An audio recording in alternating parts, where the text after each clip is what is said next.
Hello everyone, welcome back to Dungeon Maker here on the World of Madness server, where, at least recently, I've actually had a guest once or twice. Sparrows have been online every now and then. So I'm standing next to a portal that I have finally gotten around to building. This one leads straight to our grinder in Hubris. And I'm standing here because you will not have seen the time-lapse yet, but you will momentarily when I go through. So I have spent the vast majority of my work hours this past week working on the grinder pretty much exclusively, and that includes going out on frequent mining trips to get a whole ton of iron or a whole ton of redstone, and on a couple of occasions a whole ton of cobblestone because I actually ran out of the supply I got from digging out the test pit for finding slime chunks. And I've gone through TV series, I've gone through movies, I've gone through my YouTube subscriptions several times over doing this, and I've tried to time-lapse as much of it as I could, so it should be interesting to watch that when I've edited it. But let's take a look at the product now.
Alright, so here we are, and here we have one fully functional and operational grinder. And let's see, currently there are about 12-ish more or less mobs up there. It doesn't seem to really ever hit 0, but that's perfectly fine and acceptable because all the pads are functioning independently and are controlled independently. So whilst some mobs are getting shoved out, others are able to spawn in other areas inside of there. We got a little cloud of smoke there. Occasionally the spiders, especially it seems, will land on the pads themselves on the way down and die from sheer damage, because spiders have less health than most mobs. But on the whole, this is proving to be pretty dang effective. In fact, it's proving to be so effective that I had to come down here and build a sorting system for the items coming out of it. So, let me see, we've got a whole ton of gunpowder that we probably might use eventually. Endless supply of arrows. Endless supply of rotten flesh if you get peckish. Tons of bones. And here's just sort of the miscellaneous chest. And here's the string, which was the first thing I sorted out, because the more levels I got operational, the easier it was to make the other levels, because the string was the big limiting factor in them. Cool. Yeah, the regular, like, man-sized mobs seem to come through here perfectly fine. The spiders can occasionally land on the lower levels and die, but then something spawns down there and flushes their items down, so that's not a huge concern, honestly. Now, the one concern I do have with this is, firstly, it's creating items at an alarming pace! So, I probably need to create systems to purposefully eject items from these chests when they are full, or very, very close to full, at least. Or at the very least, I need to do that for everything except the miscellaneous chest, because this can stick around just fine. But these bulk chests, these probably need to be limited in some fashion. And the other thing that I need to note about this is that it currently is just item drops. Every so often, a mob with falling protection, smooth falling, soft falling, feather falling, boots or whatever, comes out of here and survives the drop, such that it can then wail on you. So that's something I need to be slightly concerned about. But basically what I want to do is turn this into an optional XP grinder, because the sheer rate that mobs are coming out of here is astonishing. Like, look at that. There's hardly a moment where something isn't in the process of being washed out here. And there's some spiders there, but something else just spawned there. Looks like it was a witch. Oh, and we got some witches. Okay. Witches have slightly more health than most mobs, so that's evidently something I might need to worry about slightly. We could fix that just by lowering this kill pad a bit more. But I think what I'm going to do is install a midpoint about, say, 22 blocks up that will be toggleable and will just basically provide a safe landing point, and it will then drop them. So that will render them, the vast majority of mobs, either dead in the case of spiders, but with most mobs, it will reduce them to half a heart or ready to be punched. Not that you are particularly worried about that here, I imagine. And evidently I do need to expand the pad a bit here while we're collecting all the items, but that shouldn't be too expensive, I think. Certainly it will be cheaper than doing all of the buckets that go into all of the dispensers up there. I did at one point have nearly two stacks of iron blocks, but now I'm down to just under 1. But hey, I've got like 11 blocks of diamond, 41 blocks of redstone. That's the second time that's almost come to a stack, I have to say. Whole ton of gold, and a whole ton of lapis for enchanting and all sorts, and it just keeps going. And I got a ton of spare tripwire hooks because I slightly miscalculated, and I made an extra 36 redstone repeaters at one point because I accidentally, when I was trying to make comparators, and it's just, yeah, just goes on and on and on. I feel like I can just chuck random stuff and it doesn't get sorted properly. That's nice. Oh, and occasionally we do get a chicken. Because what's happening there is that a baby zombie mounted to a chicken is spawning, and when they hit water, they dismount, so the baby zombie comes off the chicken, and the chicken is free to fall and do whatever it likes. But if it sits on one of these, it'll end up filling the whole thing with eggs, which is not what we're looking for. This is not meant to be an egg farm.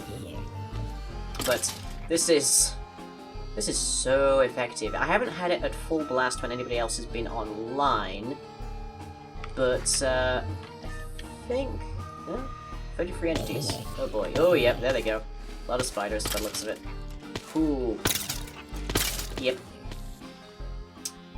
So far, I haven't seen an irreparable bug with these levels where the water gets stuck on or the water doesn't react properly, etc., etc. But just in case, we do still have our janitorial ladder lines on either side, so we can get to the buttons that control manually this whole system. And as I said last time, I'm still not certain what's causing the occasional line to just be completely stuck on, but it seems like it is going. It seems like it does fix itself when the chunk reloads or unloads, or it fixes itself eventually. Whether that one's doing it, I don't know, but anyway, it's not that terribly big an issue. But we can. I do need definitely to add more reliable, at the very least, lights here to figure it out. Maybe I'll have some redstone lamps along here, because we are getting glowstone for free from the occasional witches that come out here. Nearing a stack on that. Ha! Yeah, I think this one is stuck. But again, if the chunk unloads, it seems like it fixes itself. I'm not sure. Alternatively, it might be that there's no water in here, but that's... Unfortunately, it's harder for me to check if there is water or not, because to do that I need to basically open this up or have a piece of glass here or something, and doing so would allow light into the rooms, which would decrease the effectiveness of the pads, so just have to be very careful with that. So, our next task, of course, is that whilst this is a lovely looking thing, now that it works, with its nice redstone granite lines, its highlights of the prismarine, just to let people know it's clearly mine, then we do need to address the fact that it is a series of rectangles in the sky. So it does need some beautifying. I know, yeah, here's one of the zombies I mentioned. Turning up. With some feather falling boots from looks of it, or trousers, one of the two. So we do need to make it look nice. Now, I do have a whole freaking ton of sand, so I can very easily coat the whole thing in various shades of stained glass. I've also been filling in the channels down here, so we're getting not really much going on down here, but I'm probably going to end up flooding it, having it being Atlantean almost in nature. Let's go through this rain, shall we? Ugh. Oh yes, I also splurged on some diamond equipment, because why not? I can afford it now. I'm not getting diamonds from this grinder, but I've got plenty of other stuff. So, yep, there it is from afar, and it looks like a circuit board. I mean, yeah, that's to be expected, because it basically is in a large part. So we need to enshroud it in something that looks better. We need to make it a little bit more aesthetic, so that it's not just this kind of skyborne eyesore, at least whenever the clouds aren't directly in front of it. Welcome again. And I mentioned last time that I was going to try and make it look like a harvester from The Matrix. Now, I had a conversation with Fuzz, and I described this idea to them, and it occurred to me that you see the harvester for part of one scene, maybe two, in the course of The Matrix. So allow me to explain a little better.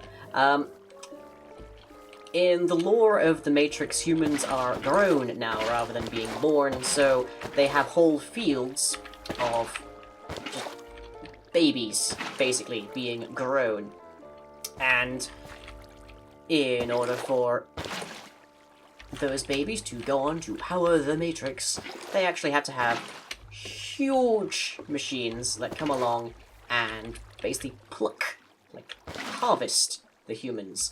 So they have these big things that have this sort of big round backs on them, which I think is where we'll put the grinder, and then it's got a body where we can have the actual reception area where people go to get the drops and potentially XP grind and whatnot. And then it has all of these huge spiraling tentacle limbs that are mostly to keep it upright, but a lot of them serve the purpose of picking up the babies and stuff. Why are you not filming? That's unusual. Yes, that tells me that there is not a water source down here somewhere. Yeah, it's fine. I'm filling it in as we go, anyways. Okay. Yeah. Right. So what I think we'll do is we'll have the tentacles spiral off to whatever chunks we can figure out are slime chunks, and we'll have those just be pure grind. So they can be dominantly underground if we like, or all sorts. There we go, there's always one missing somewhere. There, good. And then we'll be getting all of our slime. I don't know where the next slime chunk I will find will be. I'm hoping it's nearby is the answer, but we'll find out. This can be such a pain occasionally. Okay. And there's missing one here as well. Yes, there we go. Huh. And then that will be Hubris at very long last, utterly defeated and left impotent in the knowledge of its destruction at my hands, so that we can finally put this entire sorry saga behind us, and I can get back to the tomb, knowing that I have a reasonable supply of glowstone and redstone and definitely sticky pistons. And oh, what a joy it shall be.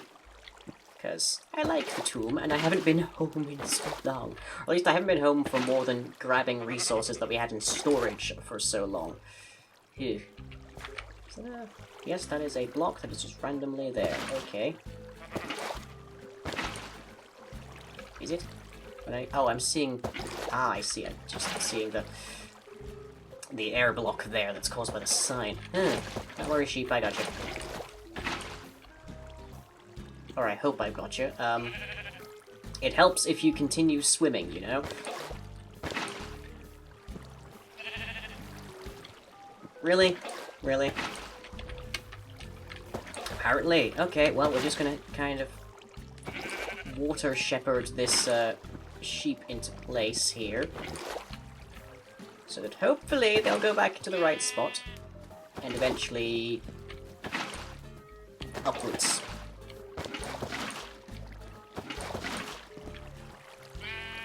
Come on, up you come. Over here, come on. Onto the land. I believe in you, sheep. I think you can do this. In fact, what am I saying? I've seen your AI code. I know you can do this. Oh, there's a problem here. There you go. Up you go. Hey! Perfect. Congratulations, sheep. You're not going to die today. Probably not ever, actually, because I have no reason to harvest you, because I've got an unlimited supply of string, so I can make all the wool I need. No concerns there. But I have to say, the biggest pain out of the whole thing of this is making all the dispensers. Because making a dropper, easy enough. All you need to do there is just have 7 redstone, well, 7 cobblestone and a bit of redstone. To make a dispenser, you actually have to have a bow in the mix as well. And bows don't stack, so you have to craft them all. And your inventory is constantly clogged with bows, and then you have to actually, like, put it into the crafting window, and then you have to craft it, and you only get 1 out of it for all of your hard work. So, bleh. Dispensers, massive pain to actually craft, and I'm kind of okay with the fact that I have about half a stack of them left over. Just fine by me. But I was doing so much math to make this thing, so thus far, ugh. Thus far I'm okay with having gotten the numbers wrong occasionally.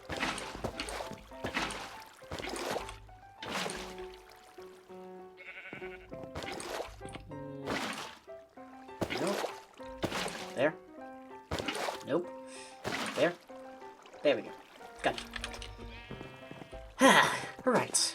So, yes. I don't know if I'll time-lapse the actual beautification of this. I don't know exactly how long that's going to take me. Because believe it or not, I can't devote all of my work hours every single day to this. But we'll see. We'll see. I am enjoying having a version of Replay Mod that is reliable enough for me to actually do these time-lapses again. So, I'll try. And I'll definitely be, I'm hoping to stick around on doing the really highly edited time-lapses that I've done for the past couple times, because they're fun and they look good, so hopefully I can stick to that. But, for now, I'm gonna go back to the tube and actually get some rest, because yay, and also yay, I've got a portal that goes straight here, although I wish I could figure out how to get a lower portal that goes to the upper portal, which would make this climb irrelevant. But, oh well. Anyways, I'm gonna get some rest, and I shall catch you all next time.